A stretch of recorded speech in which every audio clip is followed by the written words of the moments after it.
PSRP nilangkob nga hisgotanan magsinati, magpahimulos o magpadayag ni Kristo. Simana 11. Uluhan, sa balay sa amahan magkinabuhi sa dapit nga giandam alang nato pinaagi sa kamatayon o pagkabanhaw ni Kristo. Kining mensahia dili lang kalabot sa balay sa Dios kundi sa balay sa Dios. Sa ato pa sa pagkinabuhi sa balay sa Dios o magkinabuhi sa balay sa Dios. Ang dapit nga giandam alang nato pinaagi sa iyang kamatayon o pagkabanhaw. Dunay upat ka Roman numerals. Ang uno nagsulti kanato sa sentro una sa 1:14 nga mao nga mutuo gyud ta sa Dios og tungod niya na mosulod kaniya. Ang dos nagsulti kanato kung unsa ang balay sa Dios. Ang balay sa Dios dili ang langit nun nga mansyon kundi ang tulusang Dios nga giumol nga nihikan nato. Yang Roman numeral 3 nagpakita nga naata sa balay sa Dios. Unya ang balay sa Dios mao ang iglesia. Og ang iglesia naa sa Dios Amahan. Nya Roman numeral 4 mao ang tiunay kahulugan sa pagkinabuhi diha sa balay sa Amahan. Roman numeral 1 ang sentro una sa 1:14 mao nga motuo gyud ta sa Dios ug tungod diha na mosulod ngadto kaniya. Ang objektibo mutuo sa Dios apan subjektibo ang mutuo ngadto niya. Ang subjektibong pagtuo mao'y magdala nato ngadto sa Dios. Ang nota sa Juan 3:16 nag-ingon, ang pagtuo ngadto sa Ginoo dili sama sa pagtuo kaniya. Ang pagtuo kaniya pagtuo nga tinuod siya, apan ang pagtuo ngadto niya pagdawat kaniya ug mausa niya. Objektibong pag-ila ug kamatuoran ang una, subjektibong pagdawat ug kinabuhi ang ulahi. Pinaagi man sa pagtuo ngadto sa Ginoo nga makasulod ta kaniya aron mausa niya, makaambit niya ug makaapil sa tanan niyang nahuman alang nato. Ug ang sa pagtuo nato ngadto ni Kristo, organiko tang nausa niya ug nahiusa ang atong pagkatawo sa iyaha aron organikong mausa tang duha. Roman numeral 2, may kalabutan sa tulo-usang Dios ang balay sa Amahan. Pinaagi sa pagpakatao, pagkalansong sa krus ug pagkabanhaw. Giumol ang iyang kaugalingon nganha sa mga magtotoo aron hingpit nga masagol kanila ug matukod niya sila nga organismong kapuy-an ug kapadaygan niya. Sa kapitulo 37 sa basahon nga ang katupanan sa tabernakulo ug mga halad sa basahon ni Juan ingon ang atong igsuon. Sa daghang mga siglo, daghan ang nagkupod sa una-una nga ang balay sa Dios sa 1 kapitulo 14 usa ka mansyon diin moadto ang mga magtotoo human sila mamatay. Dasigon kasagaran sa mga pastor ang mga namatyan nga mga magtotoo nga human mamatay ang usa ka magtotoo niadto na siya sa langit nun nga mansyon. Ug nga niining langit nun nga mansyon malipayon na siya. Padayon tingali sa paingon ang pastor nga ang tanan nga mga magtotoo muadto nining mansyon na human sila mamatay. Nya maguna-una dayon ang mga magtotoo nga dunay tulo ka hinungdan sa pagkahimong Kristohanon. Unang makadawat ala sa pagpasaylo sa sala, ikaduha maluwas sa walay katapusang paghukom o pagkalaglag, ug ang ikatulo kanang muadto sa langit nun nga mansyon. Ini kamatay nato. Ini ang kasagarang hunahuna nga gigunitan sa mga Kristohanon. Apan ang hunahuna sa pag-adto sa langit nun nga mansyon, tuo-tuo lang. O wala gyud sa linya sa pinadayag sa Ebanghelyo ni Juan. Wala magtagad sa langit nun nga mansyon ang Ebanghelyo ni Juan.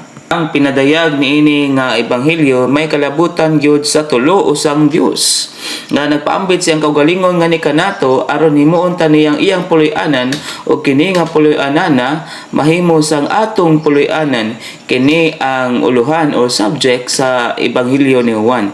Niining basahona walay hunahuna nga muadto og langit. Kinahanglan madasig ta sa kamatuoran nga sa basahon sa Ebanghelyo sa Juan ang pagpadayag o pagpamulong nga sa akong balay gigamit siya og kaduha. Sa 12:6 nagpasabot siya sa templo nganhi sa yuta. Unsa may gipasabot niini sa 14:12? Nagpasabot ni siya sa balay sa Dios, taliwala siyang katawhan gani sa yuta, wala kini magpasabot sa langit nun nga mansion diha sa balay sa akong amahan. Sa 14, kung nagpasabot pa ni siya sa mansion sa langit nga iyang gitukod, busa dunay duha ka pagtukod unta ang gibuhat sa Dios sa universo. Kining duha ka pagtukod mao ang iglesia ug ang mansion sa mga langit. Sa Mateo 16 ningon si Ginoong Hesus, tin-aw kaayo nga tukuro niya ang iglesia. Unya kung ang balay sa Juan kapitulo 14 langit ng mansion pa unta, nya labot pa sa dugang sa pagtukod sa iglesia dinhi sa yuta, nagtukod sad ang Ginoo og langit nun nga mansion sa langit. Nagpasabot kini nga magpasabot unta kini nga nagtukod siya duha ka balay, usa sa langit ug usa sa yuta. Kon ang balay sa Juan kapitulo 14 langit nun nga mansyon, dili na kinahanglan og magtukod pa siya og lain, i-upgrade na lang niya kini. Sa kabuhatan, kung naibot buhaton ang Dios, mamulong lang siya. Unya mutungha na dayon kanang butanga, pananglitan sa pag-ingon niya nga buhaton niya ang langit ug ang yuta, o naa dayon ang langit ug ang yuta. Ang prinsipyo sama rasad sa kanang gitawag og langit nun nga mansyon. Kung kinahanglan sa Dios ang langit nun nga mansyon, dili na siya magkinahanglan og 2,000 ka tuig aron tukuron kini. Kay kung kanang puloy-an nana sa bahin sa iyang kabuhatan, kinahanglan lang siyang mamulong og manaa dayon ang kanang puloy-an nana. Mao na nga ang balay sa amahan, dili siya langit nun nga mansyon. Bantayan nato ni kini nga Roman numeral, dunay 3 ka hutong sa mga pulong. Una, balay sa akong amahan, puloy-anan o dapit. Naay siyam ka mga punto dinhi. Ang A to C naghisgot sa balay sa akong amahan, ang D sa puloy-anan, ug ang E sa dapit. Unya ang F ug I ang mo'y paghimo sa puloy-anan nga maong pagtukod. Una, sa gibasa na nato, gisgutan makaduha ang balay sa akong amahan sa Ebanghelyo ni Juan. Ang una sa kapitulo 2 ug ang ikaduha sa kapitulo 14. Kung hubaro nato ang Biblia, magtagad gyud ta sa mga pagpamulong. Gikinahanglan sad nato ang pulong sa Dios aron hubaron ang pulong sa Dios. Unsa man ang balay sa Dios sa Juan kapitulo 2. Sa 2:16 nagpasabot ang balay sa akong amahan sa puloy-anan sa Dios binhi sa yuta sa templo. Juan 2:16 o giingnan niya ang mga namaligyag mga sadampati, kuha kining butang nga gikan dinhi, ayaw gimoong balay sa mga manggad ang balay sa akong amahan. Sa bersikulo 19, gub-a kining temploha og patindugon ko kini sa tulo ka adlaw. Bersikulo 21, apan naghisgod siya sa templo sa iyang lawas. Busa ang balay sa Dios usa ka templo. Apan ang templo dili lang pisikal nga templo, ang iyang lawas kini. Nya sa tulo ka adlaw nagpasabot sa pagkabanhaw, iya kining pabangonon. Nagpasabot kini nga ang templo napadako nga mahimong lawas ni Kristo. Busa ang A nag-ingon nga sa 2:16 nagpasabot ang balay sa akong amahan sa puloy-anan sa Dios dinhi sa yuta sa templo. Ulagway sa lawas ni Kristo ang templo nga gipadako nga lawas ni Kristo diha sa pagkabanhaw. Ang nota sa Juan kapitulo 14 bersikulo 2, sumala sa paghubad sa 12:21, nagpasabot ang balay sa akong amahan sa templo sa lawas ni Kristo nga puloy-anan sa Dios. Sa sinugdan, ang lawas ni Kristo kaugalingon ra niyang lawas. Apan sa iyang pagkamatay ug pagkabanhaw, nidako ang iyang lawas ug nahimong hiniusang lawas nga mao ang iglesia, nga naglakip sa tanang magtutuo niya nga gipanganak pag-usab sa iyang pagkabanhaw. Sa pagkabanhaw ni Kristo, ang iglesia mao ang lawas ni Kristo nga balay sa Dios, puloy-anan sa Dios, templo sa Dios. B. Ang balay sa akong amahan sa 14:2 mao ang lawas ni Kristo, ang iglesia nga balay sa Dios. Ug ang C, ang balay sa amahan mao ang Dios nun og tawhanong panagtagik sa nahikay og nahingpit nga Dios nga Inomo sa mga tinubos gipanganak pag-usab og natranspormang pinili niya. Busa ang balay sa Dios una mao ang templo, ikaduha ang lawas ni Hesus, ug ang ikatulo sa iyang kamatayon ug pagkabanhaw ang lawas ni Kristo mao ang panagtagi sa Dios ton og tawhanong ug ang di sa balay sa amahan na daghang puloy-anan. Juan 14:2 sa balay sa akong amahan na daghang puloy-anan. Kay kun wala pa sultihan unta mo nako, kay muadto ko aron mag-andam og dapit alang ninyo. Sa King James Version, ang daghang puloy-anan gihubad og daghang mansion. Apan gisgutan ning bersikulo usab sa bersikulo 23, unya gihubad kini puloy-anan. Sa ang uno nagsulti nato, ang daghang puloy-anan mao ang daghang bahin sa lawas ni Kristo nga templo sa Dios. Unya ang dos, ang tanang magtotoo ni Kristo mao ang mga puloy-anan sa balay sa Dios, ang balay sa amahan. Kining balaya mao ang lawas ni Kristo. Unya ang nagpasabot ang muadto ko aron mag-andam og dapit alang ninyo, nga mag-andam ang Ginoo og dapit, maghuman sa katubsanan, mag-abli sa dalan ug maghatag nat og baruganan nga makasulod sa Dios. Ang pulong dapit gisgutan sa Bagong Tugon ka 92 kay gayon. Unya ang kasagaran nagpasabot sa pisikal nga dapit. Apan dunay mga bersikulo nga gigamit sa metapora nga paagi.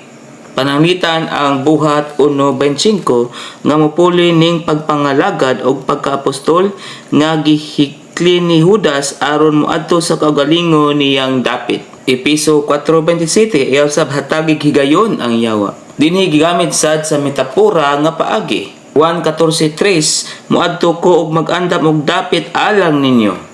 Muanhi ko pag-usab og dawaton mo nako sa akong kaugalingon aron asa ngani ko tuo asab mo. Karon asa man ning dapita, asa man ang Ginoo. Aron nga kung asa si ang Ginoo, tuo asab ta.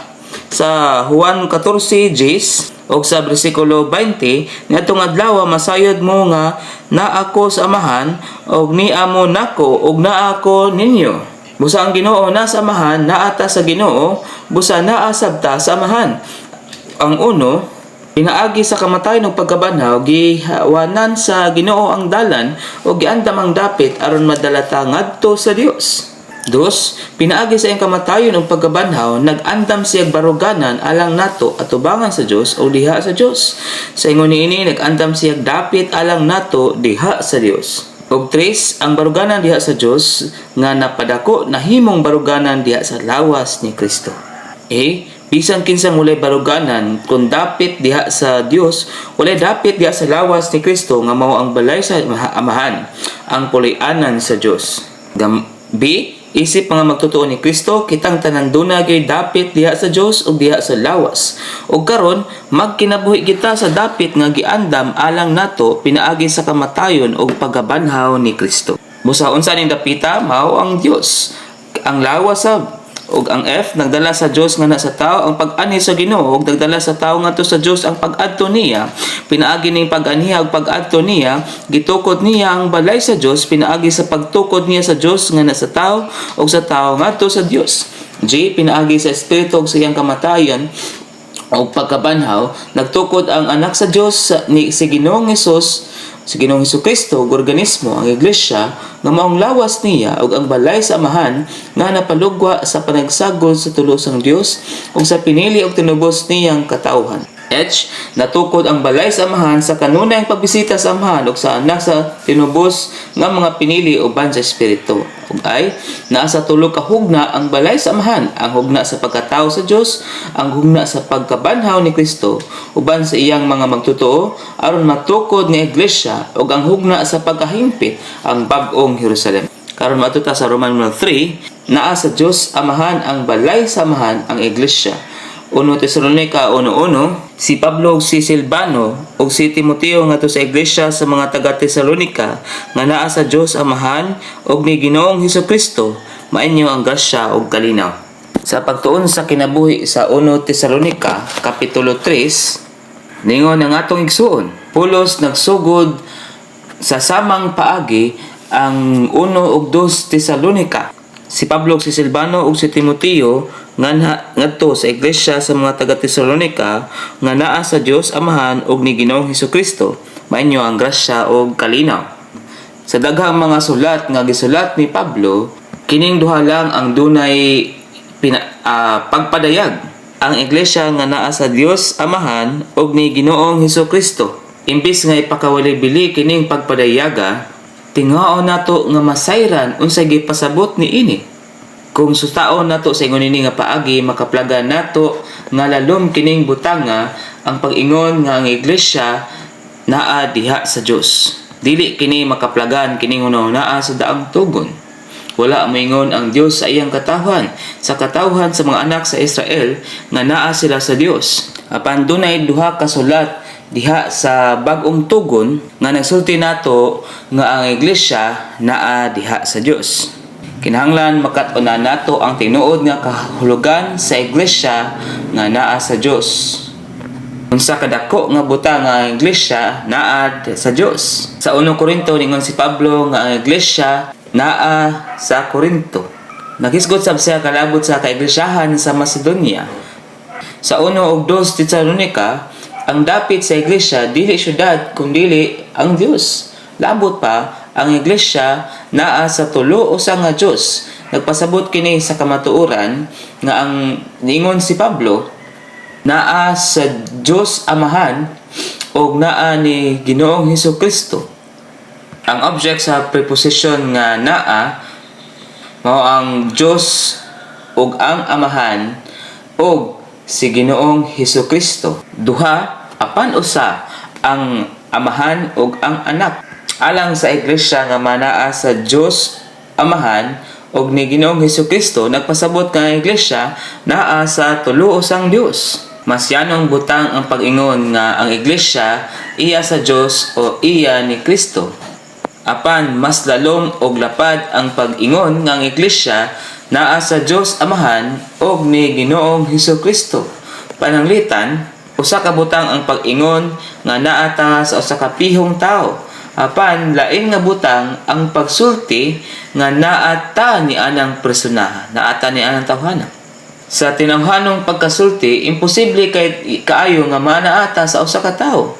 Apan dili posible nga manaa sa literal gyud nga paagi, manaa sa usa ka tawo. Sa paagi lang sa organiko o kinabuhi nga ang iglesia manaa sa tulo usa nga Dios.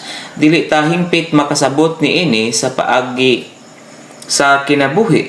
Dili igo ang atong pagsabot sa paagi sa kinabuhi. Apan hingpit kining nasayran nasabtan sa Dios. Abot pa ang Dios lang ang makabuhat og butang sa paagi sa kinabuhi, sa paagi sa organiko o kinabuhi. Himo kining posible sa Dios nga ang iglesia maanaa sa tulo usang Dios. Alang sa Dios nga maiya lang sa Dios or alang sa iglesia nga maiya lang sa Dios, igo na ang pag-ingon nga ang Dios atong magbubuhat. Apan alang sa iglesia nga manaa sa Dios, kinahanglan mahimong amahan nato ang Dios o kita makabaton og relasyon sa kinabuhi niya. Labot pa o sa samang paagi, alang sa iglesia nga manaa ni Ginoong Hesukristo, kinahanglan mahimong Ginoo og Hesus nato si Kristo. Dunay duha ka punto dinhi. Ang A nagsulti ka nato sa relasyon sa kinabuhi. Ang B nagsulti ka nato nga siya ang bugtong talagsaong tinubdan. A, aron manaa sa Dios Amahan ng iglesia, mahimog yung amahan nato ang Dios og magkarelasyon sa kinabuhi gyud ta kaniya. Uno, sa bagong tugo, nagpasabot ang amahan og tinubdan sa kinabuhi. Dos, nagpasabot sa kabuhatan ang ngalang Dios, nagpasabot sa pagpaambit sa pagpasanay sa kinabuhi ang ngalan sa amahan. Ug tres, dili na magbubuhat lang nato ang Dios. Amahan sab nato siya ang nanganak nato kay gipanganak man ta niya sa iyang kinabuhi. 4, manganlan nato ang Dios ug atong amahan kay gipanganak man ta niya ug karon isip manganak niya, doon na tay relasyon sa kinabuhi kaniya. 5, pinaagi sa nagpagula og kinabuhi nga kamatayon og sa nagpaambit og kinabuhi nga pagkabanhaw sa Ginoo, gipausa ta niya kaniya, amahan na nato karon ang iyang amahan. Sa Juan 20:17 ingon si Ginoong Hesus, ingon siya niya, ayaw ko hikapa kay wala pa ko makasaka sa amahan. Apan adtuang ako mga igsuon ug ina sila mosaka ko sa akong amahan ug sa inyong amahan ug sa akong Dios ug sa inyong Dios. Ang nota nagsulti kanato, kanhi mga higala ang labing suod nga pulong nga gigamit sa Ginoo, inikisgot niya sa iyang mga tinun-an. Apan sa nabanhaw na siya, ginganlan na niya silag mga igsuon, kay sa iyang pagkabanhaw gipanganak man sila pag-usab. Sa Dios nung kinabuhi nga gipagula sa kamatayon niya nga nagpaambit og kinabuhi ingon sa gipakita sa 12:24. Siya ang usa ka lugas sa trigo nga nahulog sa yuta og namatay ug nitubo aron mamunga og daghang trigo nga magpalugwag usa ka tinapay nga mao ang iyang lawas. Siya ang bugtong anak sa amahan, ang kinaugalingong pagpadayag sa amahan. Tungod sa pagkamatag pagkabanhaw niya nahimong panganay sa daghang igsuon ang bugtong anak sa amahan. Ang daghang igsuon niya mao ang daghang anak sa Dios ug ang iglesia nga hiniusang pagpadayag sa Dios amahan diha sa anak. Kini ang kinatapusang tuyo sa Dios. Ang daghang igsuon mao'y pagsanay sa kinabuhi sa amahan ug ang pagdaghan sa anak diha sa Dios tong kinabuhi. Busa sa pagkabanaw sa Ginoo, natuman ang walay katapusang tuyo sa Dios.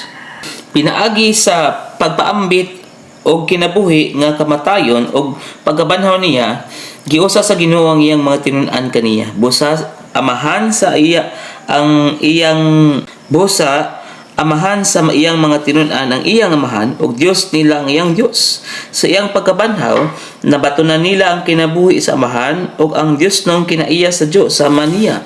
Sa pagkahimo kanila nga iyang mga igsuon, gipaambit niya kanila ang kinabuhi sa amahan ug ang Dios nung kinaiya sa Dios. Sa paghimo sa iyang amahan ug sa iyang Dios nga ilaha, gidala niya sila sa iyang posisyon, sa posisyon sa anak, tubangan sa amahan og sa Dios. Busa sa kinabuhi og kinaiya sa sulod og sa posisyon sa gawas, sama sila sa Ginoo nga kaniya nausa sila. Guys, pinaagi sa kamatayon ng pagkabanhaw ni Ginoong Hesus, gidalata niya sa iyang kaugalingon kay naaman siya sa amahan, naata sa amahan tungod sa pagkanaa nato niya ni Ginoong Hesus. Og B, nagpasabot ka ng naa sa Dios amahan ang iglesia nga naa kini kaniya nga bugtong talagsaong tinubdan, ang tigsugod og tigpasiugda. Usa wala lang tay kinabuhi nga iya sa relasyon nato kaniya, siya sab ang bugtong talagsaong tinubdan nato. Ang pagkailan nato sa Dios isip amahan pagkailaman nga nagikan niya ang tanan ug nigula niya ang tanan. Ug dos, ang amahan gyud untay bugtong talagsaong tinubdan sa iglesiyanong kinabuhi ug maanaa gyud unta tang tanan sa talagsaong tuyo ug plano niya. Karon matuta sa Roman 4, makita gyud nato ang tiunay kaulugan sa pagkinabuhi diha sa iglesia nga balay sa amahan. Nay napulo ka mga punto dinhi ug kining mga puntuha gikan sa basahon o ebanghelyo ni Juan. Mabahin nato ning mga puntuha sa ingon niini aron dali nato ning minumduman. A ngadto sa E mao ang kung unsa siya. Siya ang kinabuhi, kahayag, siya ang pagkabanhaw, grasya ug realidad ug ang himaya. Ang F adto sa H asa kung unsay atong buhaton, pagampo, pagsimba, pagpangatiman ug pagtukod. Ug I mao ang Dios nun og mistikong ginsakpan ug ang J mao ang Dios nun tawhanon panagtagik. A ang pagkinabuhi diha sa iglesia nga balay sa amahan, pagkinabuhi man diha sa tulo sang Dios nga kinabuhi. B ang pagkinabuhi diha sa iglesia nga balay sa amahan, pagkinabuhi man niya sa kahayag. C pagkinabuhi diha sa iglesia nga balay sa amahan, ang pagkinabuhi man diha sa pagkabanhaw. D ang pagkinabuhi diha sa iglesia nga balay sa amahan, pagkinabuhi man diha sa grasya o realidad. Ug E ang pagkinabuhi diha sa iglesia nga balay sa amahan, pagkinabuhi man diha sa Dios tong himaya. So unsa man nato pagkinabuhi diha sa iglesia ingon nga balay sa amahan, kinahanglan manaata diha sa kinabuhi, kahayag, pagkabanhaw, sa grasya o realidad o diha sa himaya. Ug F ang pagkinabuhi diha sa iglesia nga balay sa amahan, pagkinabuhi man diha sa balay sa pagampo o pagsimba. G ang pagkinabuhi diha sa iglesia nga balay sa amahan, pagkinabuhi man sa kinabuhing nangatiman. H ang pagkinabuhi diha sa iglesia nga balay sa amahan, pagkinabuhi man diha sa ug alang sa pagtukod sa Dios. Asaon man nato pag kinabuhi sa iglesia nga balay sa Dios, kinahanglan manata sa balay sa pagampo o pagsimba, magkinabuhi ta sa kinabuhing nangatiman o alang kita sa pagtukod sa Dios. Ug ay ang pagkinabuhi diha sa iglesia nga balay sa amahan, pagkinabuhi man diha sa Dios nun og mistikong ginsakpan sa nahingpit nga espiritu aron maampingan ang pagkausa ug katapusan. Ang pagkinabuhi diha sa iglesia nga balay sa amahan, pagkinabuhi man diha sa Dios nun og tawhanong panagtagi sa nahikay ug nahingpit nga tulo usang Dios ug sa tinubos nga og gipanganak pag-usab nga mga magtutuong may tulo ka bahin. Daygon ang Ginoo sa balay sa amahan. Dili lang kay masayod ta ning mga panahon na sa balay sa amahan. Kapag kinabuhi gyud ta, naa gyud ta sa balay sa amahan ug magkinabuhi gyud ta diha sa balay sa amahan.